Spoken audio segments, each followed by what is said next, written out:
8 ਤਰੀਕ ਵਾਸਤੇ ਜੋ ਅਸੀਂ ਉਦੇਸ਼ ਹੋ ਬਸ ਅਸੀਂ ਸਭ ਕਰ ਕਰਨੇ ਆ। ਜੈ ਹਿੰਦ ਜੈ ਭਾਰਤ। साहब और फोन कर जुड़िया सारे कर जुड़िया लेकिन ਉਹਦੇ ਬਾਵਜੂਦ ਵੀ 20 ਮਹੀਨਾ ਹੋ ਗਿਆ ਇੱਥੇ ਦੇ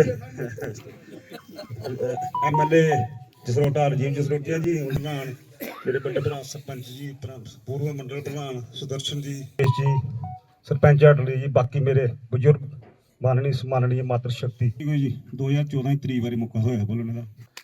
ਚਲੋ ਇਲੈਕਸ਼ਨ 'ਚ ਤੇ ਬੋਲਦੇ ਅਸੀਂ ਚਲੇ ਇਲੈਕਸ਼ਨ ਲੜਿਆ ਸਾਰਿਆਂ ਜਾਂ ਜਿੱਤਿਆ ਵੀ। ਖੂਨ ਮਿਲਦਾ ਜਾਂ ਖੁਸ਼ੀ ਹੁੰਦੀ ਹੈ ਤੇ ਅਸ ਹੁੰਦਾ ਹੈ, ਸਾਰੇ ਅਸੀਂ ਇਕੱਠੇ ਹੋ ਜਾਂਦੇ ਹਾਂ ਉਹਦੇ 'ਚ। ਉਹਨਾਂ ਨੇ ਕੰਮ ਇੱਕ ਲੰਬਾ ਪ੍ਰੋਸੈਸ ਹੁੰਦਾ ਗਲੀ ਇੱਕ ਦੀ। ਮੈਂ अपनी पंचायत की गल करा, MLA साहब दो काम ने थोड़ी इमीडिएटली करने वाले।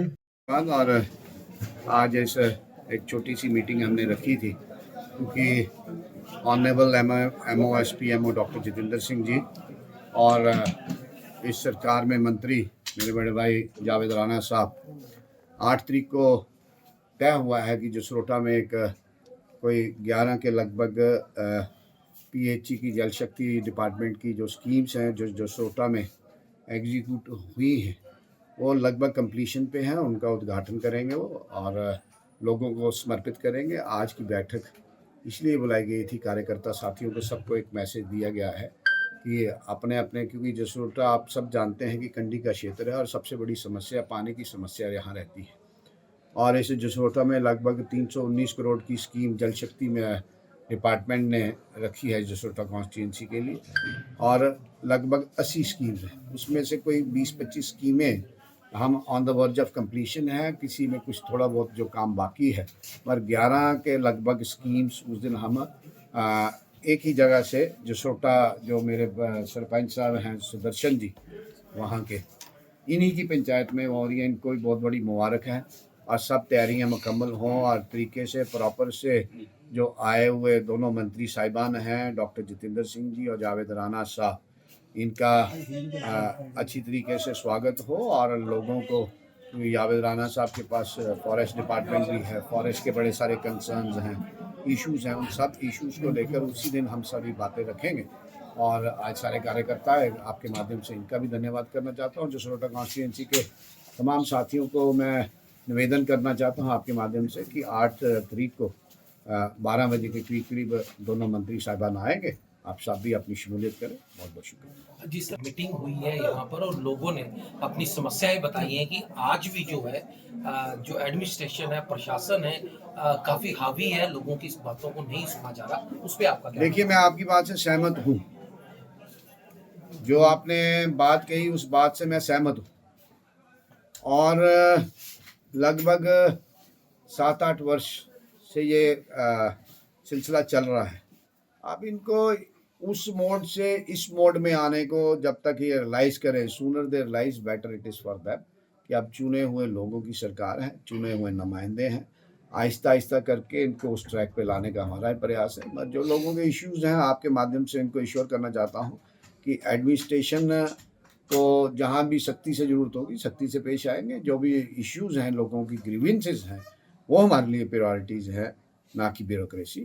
और इनको भी अपना रवैया बदलने का इनको भी प्रयास और कोशिश करनी। जिस तरह से हमने सुना कि लोगों ने पेड़ों की कटाई की बात की है कि कहीं पे टाइम पीरियड खत्म हो चुका है, उनकी पेड़ नहीं कटे, और कहीं पे हमने ये भी देखा है कि गैर कानूनी तरीके से भी जो है वो पेड़ काटे गए हैं क्योंकि उन पेड़ों का कोई टाइम पीरियड नहीं था और वो बिना टाइम पीरियड के जो थे उस इलाके से जो। देखिए, बड़े दुर्भाग्यपूर्ण बात है कि खैर जो ट्री है इसकी फैलिंग की परमिशन पहले 10-15 साल ये लड़का रहा सुप्रीम कोर्ट ने फैसला किया तो हमारी ही सरकार थी, पिछली जो सरकार थी, तो हमने इसमें बड़ा इनिशिएटिव लिया और उसके बाद ये सारा वर्कआउट करने के बाद लोगों को परमिशन मिलना शुरू हुई।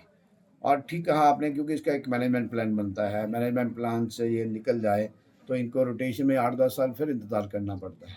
ये बहुत बड़ा कंसर्न है कि रेवेन्यू डिपार्टमेंट ने इस बारी जो कठुआ जिला और सांबा जिला है इनके मैनेजमेंट प्लान में डिले लाने से, क्योंकि इसका कॉन्स्टेंट मैनेजमेंट प्लान है, तो इन लोगों को जो मिलना चाहिए, जो बेनिफिट मिलना चाहिए, क्योंकि ये क्रॉप है, जैसे फसल का होती है, धान की फसल होती है, कनक की फसल होती है, सरसों की फसल होती है, ऐसे कंडी में इसको लोग मेमोरियल टाइम से इसको लोग अपना पेड़ लगाते थे, फिर इंतज़ार करते थे कि कब बड़ा होगा। इसकी अपनी एक मेडिसिनल वैल्यू है, it is like a crop.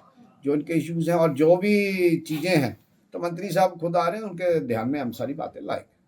सब कंडी की पानी की समस्या है, काफी समस्या है। नहीं, निश्चित तौर पे आप 10 साल 15 साल पीछे चले जाइए कि जो कंडी की पहले समस्या थी, आज समस्या नहीं है। भारत सरकार ने बहुत सारा काम इसमें किया और मोदी सरकार का लक्ष्य है कि हर घर को नल मिलना चाहिए और उसी के माध्यम से जल शक्ति मिशन डिपार्टमेंट सक्रिय है, काम कर रहा है। बहुत सारे पैसे इसमें लगाए गए हैं कि लोगों को स्वच्छ पानी मिलना चाहिए, पीने का पानी स्वच्छ मिलना चाहिए। तो यही एक प्रयास है। और कंडी इसको कंडी इसलिए कहा जाता है क्योंकि पानी की समस्या यहाँ है, तो इसलिए इसको कंडी कहा जाता है। सर रिसेंटली बजट आया, जम्मू कश्मीर को कितना मद्देनजर रखा गया?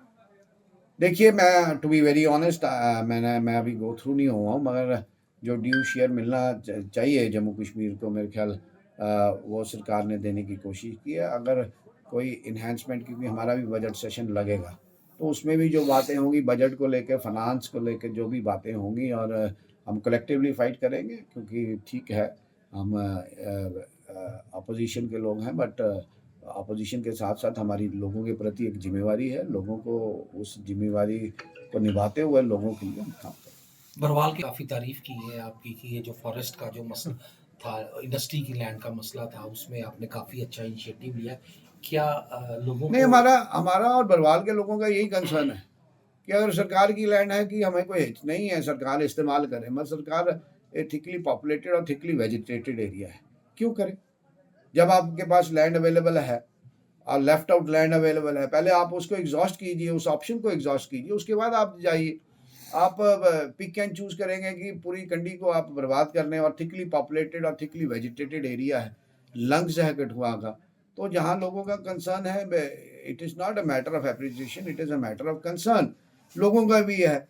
और दूसरा, इंडस्ट्री आएंगी, रिसोर्सेज इस्तेमाल करेंगे, हवा हमारी, पानी हमारा, ज़मीन हमारी, बिजली हमारी, और हमारे लोगों को रोज़गार भी नहीं देंगे। तो लाने का मतलब यही है कि लोगों को रोज़गार मिले। जब लोगों को रोज़गार भी नहीं मिलना, आपने रिसोर्सेज भी वो एक्सप्लॉइट करेंगे, रिसोर्सेज का भी इस्तेमाल करेंगे, हमारे रिसोर्सेज का, और लोगों को नौकरी भी नहीं देंगे, तो फिर तो एक चिंता का विषय है। बिना नाम लिए आपने कहा कि एक आदमी को पूरी जम्मू कश्मीर की गवर्नमेंट जो है वो जो है उसका साथ दे रही है। हमें बताएंगे कि वो कौन है और किस तरह से जो है वो साथ? देखिए, जो मैंने बात कहनी थी, it is in the public domain, सब जानते हैं। अब मेरे मुंह से क्यों कहलवाना चाहते हैं? सब जानते हैं क्यों कर रहे हैं, वो एक विषय है, बहुत बड़ी चिंता का विषय है। आने वाले समय में जब खुल के बात होगी, जो उचित प्लेटफॉर्म होगा उस पर बात होगी। मैंने आपका इंटरव्यू किया था, आपने कहा था विधानसभा में जो है इसको उठाया जाएगा इस मामले नहीं, जो भी लोगों के कंसर्न होंगे, विधानसभा किसके लिए? विधानसभा लोगों के इश्यूज को टेक अप करने का एक प्लेटफॉर्म है। तो विधानसभा में जो लोगों के हित से रिलेटेड जो भी इश्यूज होंगे, वो उनको हम डिस्कस करेंगे और लेके जाएंगे। हमें विधानसभा अधिकार देती है 10 स्टार्ट, 10 अनस्टार्ट, 4 रेगुलेशंस, 3 बिल्स। हम पूछ सकते हैं, फिर कॉलिंग अटेंशन रहता है, फिर उसके बाद 0 और रहता है। जो भी अपॉर्चुनिटी विधानसभा मिलेगी उसको इस्तेमाल करेंगे to the best use of the people. Sir recently chief secretary साहब आए थे, उन्होंने कहा है कि इंडस्ट्रियल पॉलिसी की एक्सटेंशन की बात सेंट्रल गवर्नमेंट से चल रही है। क्या सर आप उसके पक्ष में हैं? मैं कह रहा हूँ कि सरकार करे एक्सटेंशन, हम विरोध में कहाँ हैं? हम कहीं नहीं विरोध में हैं, मगर कोई भी environment plus development, industrialisation, roads, building, इनका सबका एक मैकेनिज्म होना चाहिए। ऐसे नहीं है कि कहीं से एक पिक एंड चूज, जहाँ लोग बड़ी, आप उठाइए उदाहरण, आप शुरू हो जाइए हटली मोड़ से, शुरू हो जाइए बसंतपुर से लेकर घाटी तक, सारा थिकली पॉपुलेटेड एरिया। हमारा यही कंसर्न है। We are not against industry. हमारा कंसर्न है कि कोई नॉर्म्स, कोई गाइडलाइंस, कोई एनजीटी की गाइडलाइन, किसी ने गेट में से निकलना तो कहते हमारे एनजीटी की गाइडलाइन है। क्या इंडस्ट्रीज के लिए एनजीटी की गाइडलाइंस नहीं? ये सारा एक विषय है, क्योंकि हम रिप्रेजेंट करते हैं, लोगों की नुमाइंदगी करते हैं, लोगों की बात तो रखेंगे। क्या आने वाले दिनों में अगर ये बरवाल का मसला जो है सॉल्व नहीं होता तो एनजीटी में जाया जाएगा? लोगों का जो भी ऑप्शंस अवेलेबल हैं, उन ऑप्शंस को हम अवेल करेंगे। Thank you. जसरोटा कॉन्स्टिट्यूंसी, मैं अपनी तरफ से और अपनी पंचायत की तरफ से डॉक्टर जितेंद्र सिंह जी को और हमारे एमएलए राजीव जसरोटिया जी को बहुत बहुत मुबारक देना चाहता हूं, क्योंकि 8 तारीख 12 बजे फॉरेस्ट मिनिस्टर और पीएचई मिनिस्टर जावेद राणा जी आ रहे हैं, डॉक्टर साहब आ रहे हैं, और हमारे एमएलए राजीव जसरोटिया जी। बहुत बढ़ चढ़ कर वहाँ पर एक मीटिंग होगी, वहाँ पे उद्घाटन होगा, और उद्घाटन सिर्फ जसरोटा का जो ट्यूबवेल है उसका नहीं, 11 ट्यूबवेल का उद्घाटन वहाँ से होगा ऑनलाइन। तो इसके लिए बहुत बहुत बड़ी मुबारक वाली बात है। मैं तो बहुत प्राउड कर रहा हूँ। तो मैं सभी से ये अपील करता हूँ कि 8 तारीख 12 बजे सभी लोग वहाँ पे जाएं, अपनी जो जो समस्या है वो बताएं। हमारी मेन समस्या पानी की तो 99% हल हो गई है, लेकिन एक मंकी की समस्या है, वो कंडी बेल्ट में पूरे में देखो, हमारी जो फसल है, जो हमारी रोजी रोटी है किसानों की, वो पूरी ख़त्म हो गई है। उसके साथ साथ जो हमारा बाग बगीचा था, हमारे बुजुर्गों ने जो पेड़ लगाए थे, बाग के फ्रूट के पेड़ लगाए थे, वो सारे तहस नहस हो गया। अब तो बात ये आई कि हमारे बच्चों को वो मंकी हैं वो काट रहे हैं। तो जो फॉरेस्ट मिनिस्टर साहब हमारे जावेद राणा जी आएंगे तो ये बातें हम उनके आगे रखेंगे, उसका कोई ना कोई मसला हल होगा। तो इसलिए ये बहुत खुशी की बात है। तो आज जहाँ पर बहुत बड़ी मीटिंग हुई है, 500-600 जो कार्यकर्ता था लोग आए हैं।